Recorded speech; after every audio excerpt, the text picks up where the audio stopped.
तर राम राम भावांनो, काय म्हणता? तर भावांनो, आजच्या ब्लॉगमध्ये तुम्हाला सगळ्यांचं स्वागत आहे. तर आपलं सकाळचं काम झालं, दूध वगैरे काढून सनी. तर आज आहे संडे, आपल्या कॉलेजला आहे सुट्टी. उद्या बी आपल्या कॉलेजला सुट्टी आहे. उद्या तर नागपंचमी आहे. तर सकाळी नागपंचमी आहे. तर असं आपलं काम आहे, रोजचं रुटीन.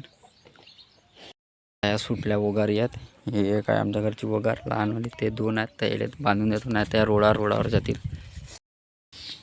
तर राम राम भावांनो, कसा आहात? तर जर रविवार छत्री धरलू, दंडा धरलू, बशी सोडलो, असाच काम आहे ना का आपला. तर आजचा संपूर्ण ब्लॉग आपला एन्जॉय करा. पाणी येऊन राहिला बुरुक बुरुक, पण आपल्या शेतकऱ्या भावाला सपोर्ट करा. असं तुमच्या सपोर्टमुळे सामने वाढत आहो मी, आणि असाच सपोर्ट आपल्यावर बनवला ठेवा भावांनो. तर आजचा संपूर्ण आपला व्हिडिओ पहा. आपण जो बी काम करतो, जो बी आपलं तुम्हाला मोटिवेशनल सांगतो, गाईड करतो मी, संपूर्ण आपला पहा व्हिडिओ. तर कसं आहे, अडचणी खूप येतील मीरबाई. म्हणजे आता हे मी सांगू तुम्हाला, मीरबाई लाईफ आहे, जिंदगी आहे, स्ट्रगल लगाय. अडचणी खूप येतील, टेन्शन न घ्या. पाणी येतं का होते, आपलं काम तर बंद आहे ना, म्हणून मेहनत करता. तर मग कसं मॅथ करता का भावांनो? होते का पाहू शकता, पाणी येऊन राहिलं. हा पाणी येऊन चरो चरो पाहू शकता. मी माझी छत्री धरून या आपल्या म्हशी चारून राहिलो पाण्यामध्ये. असं आहे, नात करता का शेतकऱ्याचा मुलगा भावांनो? सगळं दिवस पाहावं लागतात, कधी उतापण तर कधी पाणी, तर कधी थंडी. सब दिवस एक, सगळेच दिवस साजरे नाही राहत ना, सगळेच दिवस सेम नाही राहत.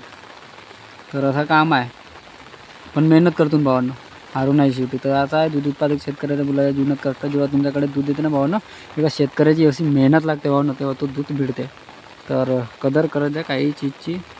तर तुमचा प्रश्न आहे भावांनो, कदर न करणं शेतकऱ्याची.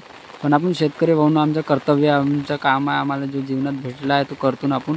तर आहे आपलं काम सुरू, आपलं नाद, आपलं काम. पाणी येते पण कसं करता, करावं तर लागलच, बिना केल्यानं काम होत नाही.